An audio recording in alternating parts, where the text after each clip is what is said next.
참 예수님, 오늘은 9월 22일 연중 제24주간 금요일입니다. 오늘 독서와 복음에서는 신심에 대한 말씀이 나옵니다. 신심은 신앙을 구체적으로 드러내는 마음이나 생활 태도로서 하나님께 연관된 신비의 마음을 향함으로써 하나님을 닮아가려는 헌신적 생활 태도로 나타나며 희생과 봉사, 기도와 사도적 활동으로 표현됩니다. 신심의 배경은 대개 무언가 인간의 한계 상황에 대한 체험이며 하나님께만 의지하겠다는 결심이 그 계기가 됩니다.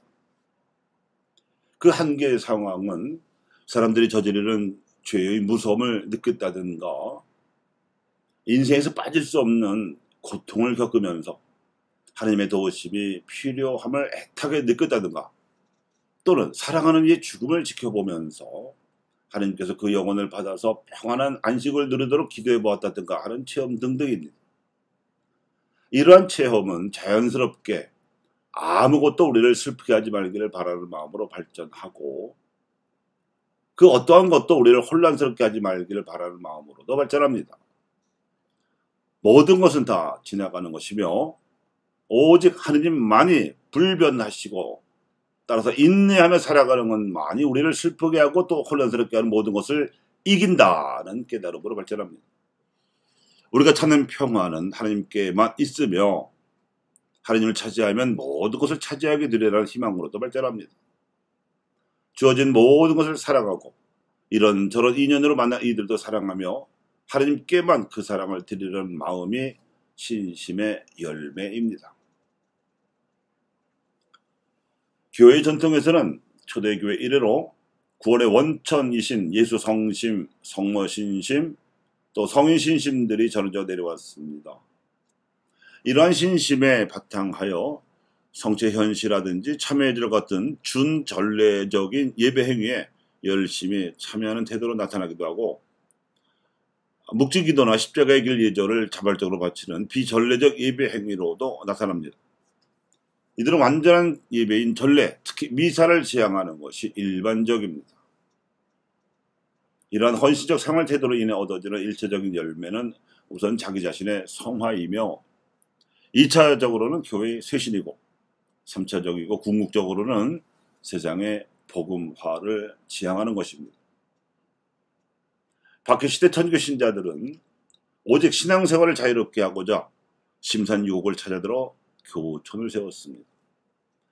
포거절들은 물론 밀고자와 배교자들의 눈을 피해서 유랑생활을 해야 했고 또 먹고 살기 위해 매우 어려운 환경 속에서 생업을 개척해야 했습니다. 산속에서 화전이나 골짜기를 개간해서 천수답을 가꾸기도 했고 숯가마나 옹기점을 운영하거나 산나무를 채취하기도 했습니다. 또 담배, 조, 밀, 야채 등을 재배하면 그럭저럭 살아갈 수 있었습니다. 그러니 교촌 신자들은 대부분 몹시 가난했습니다. 이러한 생활 속에서 피어난 것이 바로 신자들의 공동체 정신과 신심이었습니다.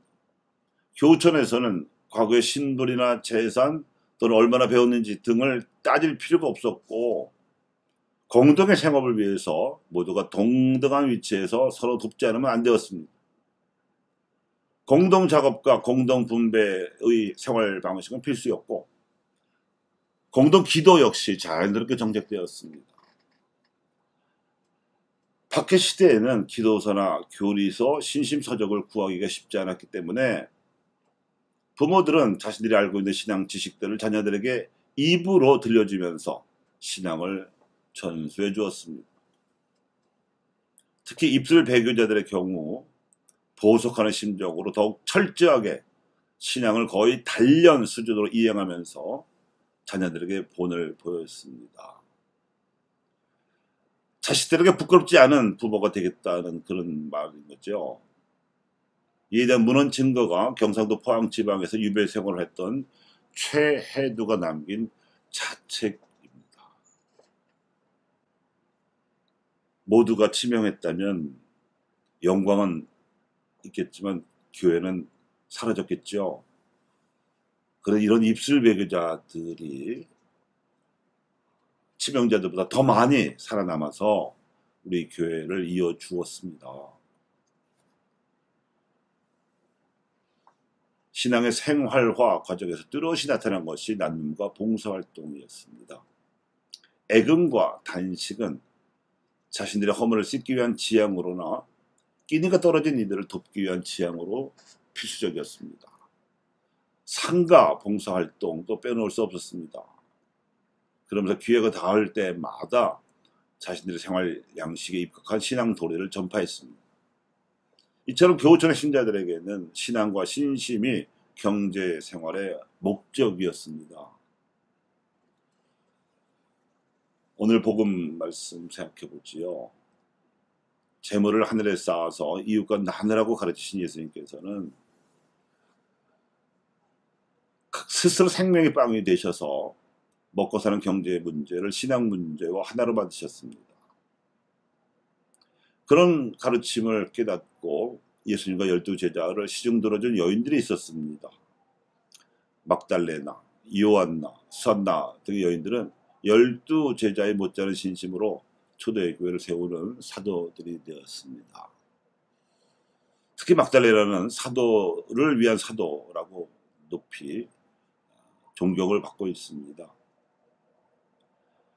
박해시대 교우촌에서 살아가는 우리 신앙 선조들은 현세 중심적인 자기 이익을 추구하는 기복신앙을 철저히 배격하고 하느님만을 찾고 섬기는 몰아적인 순수신앙을 추구한 그야말로 구도자들이었습니다. 그들은 신앙을 자기에게 닥치는 불행을 막기 위한 방편으로 삼지도 않았고 킬, 흉, 화복에만 매달리는 전통적 토속신앙과 타협하지도 않았습니다. 비굴하게 타협해서 생명을 부재하려고 하기보다는 차라리 천주를 위해 죽기를 자청했습니다. 그리고 마지막 순간에 단 한마디만 남겼습니다. 예수 마리아 요셉, 내 영혼을 받아주소서. 교우 여러분, 신심을 이득의 수단으로 삼지 마십시오. 먹을 것과 입을 것이 있으면 그것으로 만족하십시오. 돈을 사랑하는 것이 악의 뿌리입니다. 그 대신에 의로움과 신심과 믿음과 사랑과 인내와 온유를 추구하십시오.